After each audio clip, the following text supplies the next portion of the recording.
Sa bayan ng San Pablo, Laguna, sa isang simpleng apartment sa isang lumang building na minana pa mula sa kanilang mga magulang, naninirahan si Marikit, isang dalagang 32 taong gulang na sa wakas ay nagpakasal. Sa kultura ng mga Pilipino, lalo na sa mga probinsya, madalas na inaakala ng karamihan na ang pag-aasawa ay dapat nangyari sa mas batang edad. Kaya naman, nang matuntun niya ang kanyang unang pagkakataon na magpakasal, hindi na niya pinili ang kanyang ideal partner, kundi ang unang lalaking nagpakita ng interes sa kanya. Si Marikit ay may maputing balat, mahaba at makapal na buhok na palaging nakatali sa isang simpleng bun. Sa araw ng kanyang kasal, suot niya ang isang puting saya na may malambot na tela, bahagyang sumasayaw sa hangin tuwing siya'y kumikilos. Ang kanyang mga sapatos ay simpleng flats na gawa sa kulay ivory, na akma sa kanyang mahinahong personalidad. Wala siyang masyadong alahas maliban sa isang maliit na kwintas na minana niya mula sa kanyang ina, isang palamuti na nagbibigay daan sa kanyang pagiging mahiyain, ngunit elegante. Ang asawa ni Marikit ay si Ernesto, 2 taon na mas matanda sa kanya. Isang simpleng lalaki rin, taga Biñan, Laguna, na may maitim na buhok at mapusyaw na balat. Palaging nakakasual na polo shirt at maong sa araw-araw, at may medyo masikip na ngiti na hindi palaging nagpapakita ng init. Sa una, inisip ni Marikit na matatag ang kanilang pagsasama, ngunit unti-unti niyang naramdaman ang lamig sa puso ni Ernesto. Hindi tulad ng inaasahan, naging mahirap ang buhay mag-asawa. Si Ernesto ay sobrang matipid, halos ipit sa lahat ng bagay, sa pera, sa damdamin at maging sa oras. Madalas ay hindi siya nagbibigay ng pocket money para sa mga pang-araw-araw na gastusin ni Marikit, na para bang inaasahan niyang siya na ang bahala sa lahat ng gastos. Sa kabila ng lahat, pilit na pinipigil ni Marikit ang kanyang damdamin at iniisip na bakit kaya siya naging ganito. Siguro ito talaga ang buhay mag-asawa, sa bahay nila, na isang maliit na apartment na matatagpuan sa tabi ng isang palengke, madalas na hindi maganda ang trato ng pamilya ni Ernesto kay Marikit. Palibhasa ay nakatira sila sa iisang bubong, hindi maiwasan ang mga hindi pagkakaintindihan. Sa bawat araw, nadarama ni Marikit ang mga sulyap ng pagdududa at mga bulong sa likod ng kanyang likuran. Isang araw, sumiklab ang isang malaking pagtatalo sa pagitan ni Marikit at ng kanyang kapatid na si Ramon, na siyang nangangalaga rin sa apartment na iyon. Si Ramon ay 2 taon na mas matanda sa kanya, at parang kapatid na ito ang tanging pamilya ni Marikit matapos mamatay ang kanilang mga magulang. Ngunit ngayon, may problema silang hindi inaasahan, nang hingi si Ernesto ng pera, kaya't inutang ni Marikit kay Ramon para maibigay ito. Ngunit hindi na ibalik ni Ernesto ang utang, kaya naman nagkaroon ng tensyon sa pagitan ng magkapatid. Sa isang malakas na sigawan, sinabi ni Ramon, "Hindi ko na gusto pang makialam sa mga problema mo sa asawa mo, Marikit. Kung hindi mo kayang asikasuhin ang sarili mo, wag mo na akong isama dito." Dahil dito, naghiwalay ang landas nila ni Ramon at ni Ernesto. Hindi na sila nag-usap ng matagal, at nalaman ni Marikit na nagpakasal na si Ramon at may anak na babae. Ngunit sa kabila ng lahat, nanatili siyang nag-iisa, naglalakbay sa dilim ng kanyang sariling buhay at kalungkutan. Isang gabi, nang matalo na ng husto ang kanilang pagtatalo ni Ernesto, at halos mapaso na ang kanilang relasyon, pinasok siya sa gabi ng asawa. "Hindi na kita gusto," malamig na sabi nito, "kailangan mong umalis dito. Hindi tayo maghiwalay, pero hindi na kita kaya." Walang lugar na mapupuntahan si Marikit. Wala siyang mga anak kay Ernesto, at ang tanging bahay na maaring balikan ay ang apartment ni Ramon. Ngunit nahihiya siyang bumalik dahil sa nangyari. Sa kabila ng lahat, wala siyang alternatibo kundi lumapit sa kanyang kapatid sa kalagitnaan ng gabi. Pagbukas ni Ramon ng pinto, nagulat siya sa hitsura ni Marikit, basang-basa at mailuha sa mata. "Marikit, anong ginagawa mo dito ng ganito?" Tanong nito na may halong pagkabigla. "Ito, may problema ako sa asawa ko, gusto niya akong paalisin," sabi ni Marikit, na halos hindi na makapagsalita sa lungkot. "Kailangan ko ng lugar na matutuluyan," napailing si Ramon at pinapasok niya ito sa loob. "Walang problema, dito ka muna. Ako na bahala." Habang nag-uusap sila, unti-unting bumukas ang mga damdamin. Napag-alaman nila na matagal nang may problema si Ramon sa kanyang asawa at anak, na nagdulot ng matinding stress sa kanya. Sa gitna ng kanilang pag-uusap, may isang lihim na biglang lumitaw, isang lihim na babalikan sa susunod na kabanata. Ngunit sa gabing iyon, sa gitna ng dilim, ang tanong ay nananatili. Ano nga ba ang tunay na dahilan ng pagbagsak ng kanilang mga relasyon? At paano nila haharapin ang bagong bukang liwayway na tila may kasamang panganib? Sa sumunod na araw, si Marikit ay nagising sa maliit na kwarto ni Ramon na may simpleng kurtina na bahagyang bumabagsak sa gilid ng bintana.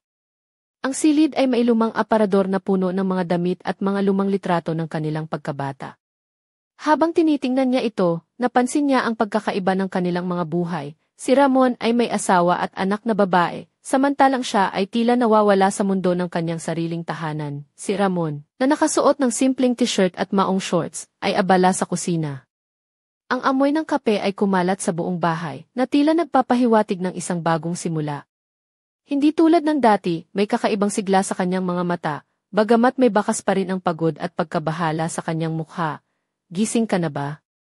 Tanong ni Ramon nang makita niyang nakatayo si Marikit sa pintuan. Salamat sa kape, sagot ni Marikit, sabay hidit ng kanyang iniinom na mainit na inumin.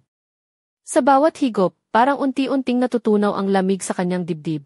Habang nag-uusap sila, unti-unting naibahagi ni Marikit ang mga pangyayari sa kanilang relasyon ni Ernesto. Alam mo, Ram, hindi ko inakala na ganito ang magiging buhay ko. Akala ko, kapag may asawa na ako, magiging masaya na. Pero sa totoo lang, mas lalo lang akong nalulumbay, sabi niya habang nakatingin sa bintana, napailing si Ramon. Alam mo, Marik, minsan talaga ang buhay parang jeep sa EDSA, puno, nakakainis, at minsan, parang walang patutunguhan.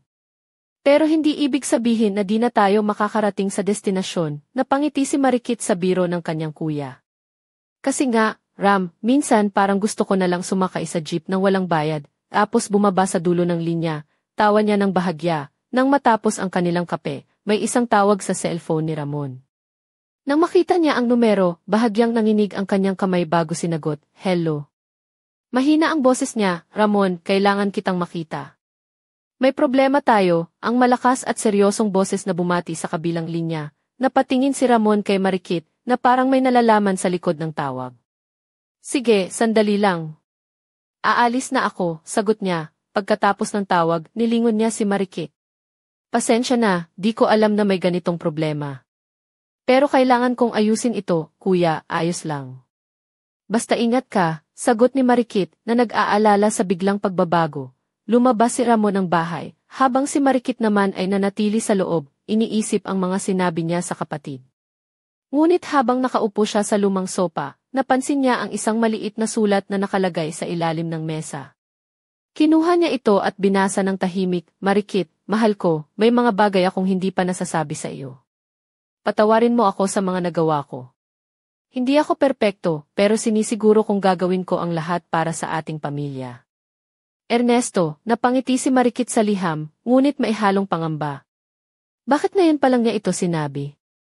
Tanong niya sa sarili, sa mga sumunod na oras, unti-unti niyang naisip na baka may pag-asa pa ang kanilang pagsasama. Ngunit bago pa man niya maisip ang mga susunod na hakbang, tumunog muli ang kanyang telepono. Isang text message ang dumating mula sa isang hindi kilalang numero, "Alam ko ang sikreto ni Ramon." "Mag-ingat ka, Marikit," nabigla si Marikit. Sino ang nagpadala nito? Ano ang sikreto ni Ramon? At paano niya ito malalaman nang hindi nasisira ang kanilang pamilya? Habang naglalakad siya papunta sa kusina, napatingin siya sa salamin sa pader. Ang kanyang mata ay puno ng pag-aalala, ngunit may apoy ng tapang na unti-unting sumisiklab sa kanyang puso. Hindi ito ang katapusan, bulong niya sa sarili, ito ay simula pa lamang. Ngunit sa likod ng mga tanong at lihim na ito, may isang mas malalim na misteryo ang naghihintay na mabuksan. Isang misteryo na maaaring magbago ng lahat. Sa dulo ng araw, habang ang buwan ay unti-unting sumisilip sa langit ng Laguna, may isang anino na lumalapit sa bahay ni Ramon. Nakasuot ng itim na jacket at may takip sa mukha, binabantayan niya ang bawat kilos ng pamilya. Hindi pa alam ni Marikit at Ramon na ang kanilang buhay ay papasok sa isang yugto na puno ng panganib at pagdududa.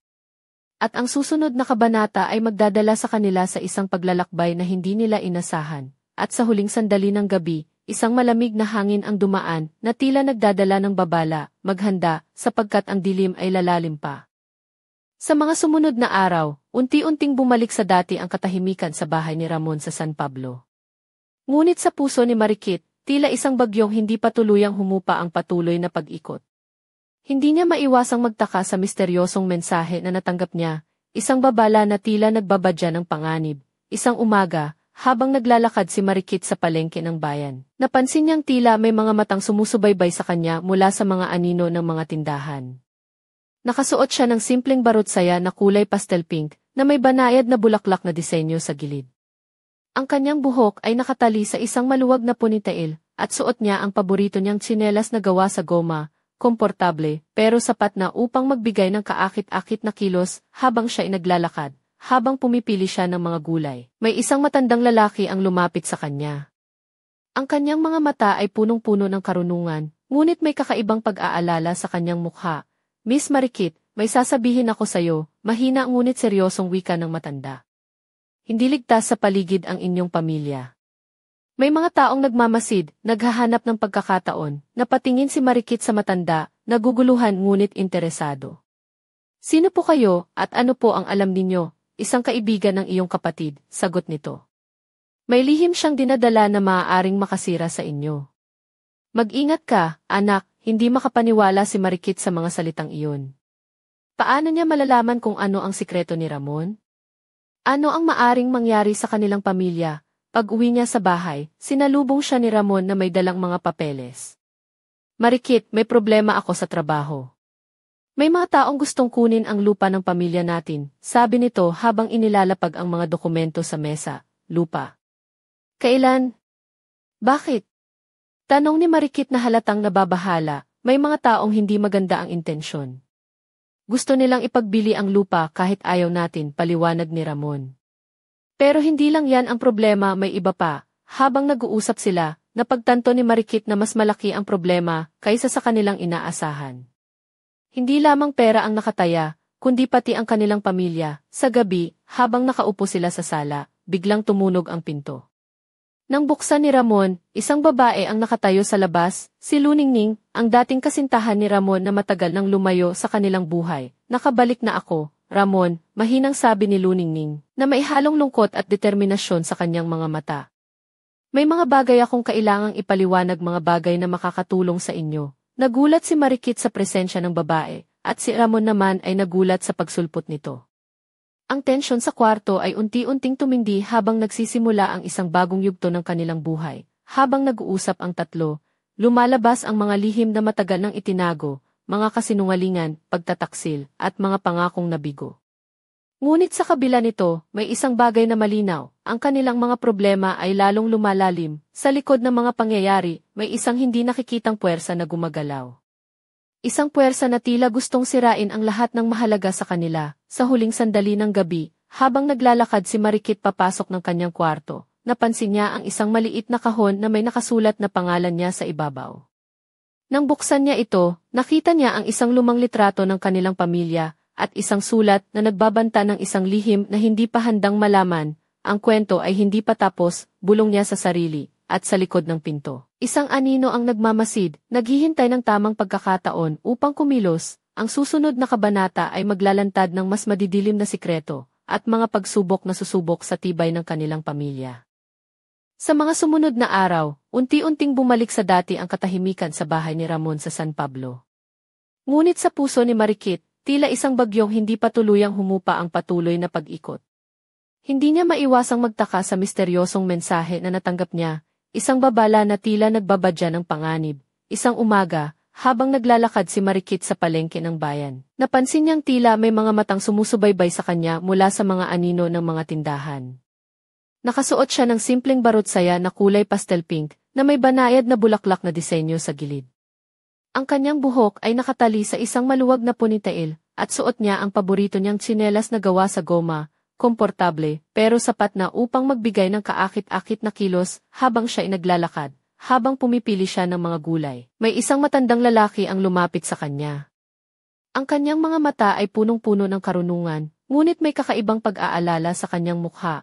Miss Marikit, may sasabihin ako sa'yo, mahina ngunit seryosong wika ng matanda. Hindi ligtas sa paligid ang inyong pamilya. May mga taong nagmamasid, naghahanap ng pagkakataon, napatingin si Marikit sa matanda, naguguluhan ngunit interesado. Sino po kayo at ano po ang alam ninyo? Isang kaibigan ng iyong kapatid, sagot nito. May lihim siyang dinadala na maaaring makasira sa inyo. Mag-ingat ka, anak, hindi makapaniwala si Marikit sa mga salitang iyon. Paano niya malalaman kung ano ang sikreto ni Ramon? Ano ang maaring mangyari sa kanilang pamilya? Pag-uwi niya sa bahay, sinalubong siya ni Ramon na may dalang mga papeles. Marikit, may problema ako sa trabaho. May mga taong gustong kunin ang lupa ng pamilya natin, sabi nito habang inilalapag ang mga dokumento sa mesa. Lupa. Kailan? Bakit? Tanong ni Marikit na halatang nababahala, may mga taong hindi maganda ang intensyon. Gusto nilang ipagbili ang lupa kahit ayaw natin, paliwanag ni Ramon. Pero hindi lang yan ang problema, may iba pa. Habang nag-uusap sila, napagtanto ni Marikit na mas malaki ang problema kaysa sa kanilang inaasahan. Hindi lamang pera ang nakataya, kundi pati ang kanilang pamilya. Sa gabi, habang nakaupo sila sa sala, biglang tumunog ang pinto. Nang buksan ni Ramon, isang babae ang nakatayo sa labas, si Luningning, ang dating kasintahan ni Ramon na matagal nang lumayo sa kanilang buhay. Nakabalik na ako, Ramon, mahinang sabi ni Luningning, na may halong lungkot at determinasyon sa kanyang mga mata. May mga bagay akong kailangang ipaliwanag, mga bagay na makakatulong sa inyo. Nagulat si Marikit sa presensya ng babae, at si Ramon naman ay nagulat sa pagsulpot nito. Ang tensyon sa kwarto ay unti-unting tumindi habang nagsisimula ang isang bagong yugto ng kanilang buhay. Habang nag-uusap ang tatlo, lumalabas ang mga lihim na matagal nang itinago, mga kasinungalingan, pagtataksil, at mga pangakong nabigo. Ngunit sa kabila nito, may isang bagay na malinaw, ang kanilang mga problema ay lalong lumalalim. Sa likod ng mga pangyayari, may isang hindi nakikitang puwersa na gumagalaw. Isang puwersa na tila gustong sirain ang lahat ng mahalaga sa kanila. Sa huling sandali ng gabi, habang naglalakad si Marikit papasok ng kanyang kwarto, napansin niya ang isang maliit na kahon na may nakasulat na pangalan niya sa ibabaw. Nang buksan niya ito, nakita niya ang isang lumang litrato ng kanilang pamilya at isang sulat na nagbabanta ng isang lihim na hindi pa handang malaman. Ang kwento ay hindi pa tapos, bulong niya sa sarili, at sa likod ng pinto. Isang anino ang nagmamasid, naghihintay ng tamang pagkakataon upang kumilos. Ang susunod na kabanata ay maglalantad ng mas madidilim na sikreto at mga pagsubok na susubok sa tibay ng kanilang pamilya. Sa paglipas ng mga araw, hindi na muling naging payapa ang bahay ni Ramon. Ang dating tahimik na sulok ng San Pablo ay naging sentro ng mga usap-usapan, mga bulong ng intriga at mga tanong na walang kasagutan. Si Marikit ay tila ba naglalakad sa isang komplikadong landas, puno ng mga anino ng nakaraan at mga pangakong hindi natupad. Isang hapon, habang naglalakad siya sa tabing dagat ng Sampaloc Lake, suot ang kanyang paboritong barot saya na may bahid ng kulay asul, at ang kanyang buhok ay malayang bumubulong sa hangin, nakaramdam siya ng kakaibang pangungulila. Ang mga alon ng tubig ay dahan-dahang humahaplos sa bato, ngunit sa puso niya ay may unos na hindi mapigilan. Habang nakaupo sa isang lumang bangko, may isang lalaki ang lumapit sakay ng kanyang motorsiklo. Siya ay si Dante, isang matalik na kaibigan ni Ramon mula pa sa kolehiyo, nakilala sa kanyang matapang na personalidad at palaging nakangiting mukha. Nakaitim na jacket at maong, ang kanyang presensya ay parang bagyong dumarating na may dalang pagbabago. Marikit, kailangan nating pag-usapan ang nangyayari. Seryosong wika ni Dante habang inaalok ang kanyang kamay para tumulong sa kanya na tumayo. Napatingin si Marikit, may halong takot at pag-asa sa kanyang mga mata. Ano ba talaga ang nangyayari, Dante? Bakit parang gusto ng mundo na buwagin ang pamilya namin? Si Dante ay tumango. Hindi lang ito basta problema sa lupa o sa relasyon. May mga tao sa likod ng mga eksena, mga taong naisirain ang lahat ng mahalaga sa inyo. Habang naglalakad sila palayo sa tabing dagat, unti-unting inilabas ni Dante ang mga impormasyon, mga lihim na relasyon, mga pagtataksil, at mga kasunduan na nilihim sa pamilya ni Ramon. Ngunit higit sa lahat, may isang pangalan na paulit-ulit na lumilitaw, si Luningning. Alam mo ba na si Luningning ay may mga koneksyon sa mga tao na gustong kunin ang lupa ni Ramon? Tanong ni Dante na may matinding tingin, hindi makapaniwala si Marikit. Paano? Iyon ba ang dahilan ng kanyang pagbabalik? Marahil, sagot ni Dante. Pero hindi lang yon. May mas malalim pang dahilan kung bakit siya bumalik. Sa kanilang pag-uusap, napagtanto ni Marikit na hindi niya kayang harapin ang lahat ng ito mag-isa. Kailangan niya ng lakas, ng suporta, at higit sa lahat, ng katotohanan. Nang gabing iyon, habang naglalakad siya pabalik sa bahay, napansin niya muli ang kakaibang presensya. Isang anino ang mabilis na lumihis sa dilim, nag-iiwan ng malamig na bakas sa kanyang balat. Pagpasok niya sa kwarto, binalot siya ng takot at pangamba. Ngunit sa halip na umatras, nagdesisyon siyang harapin ang dilim na ito. Hinanap niya ang sulat na natanggap niya noong una niyang bumalik sa bahay ni Ramon, at sinimulang basahin ito muli. Sa bawat salita, unti-unting lumutang ang isang pangalan na matagal nang hindi niya naisip, ang kanilang ama. Na tila may mga lihim na itinago bago pa man sila ipinanganak. Paano kung ang lahat ng ito ay may kinalaman sa nakaraan ng ating pamilya?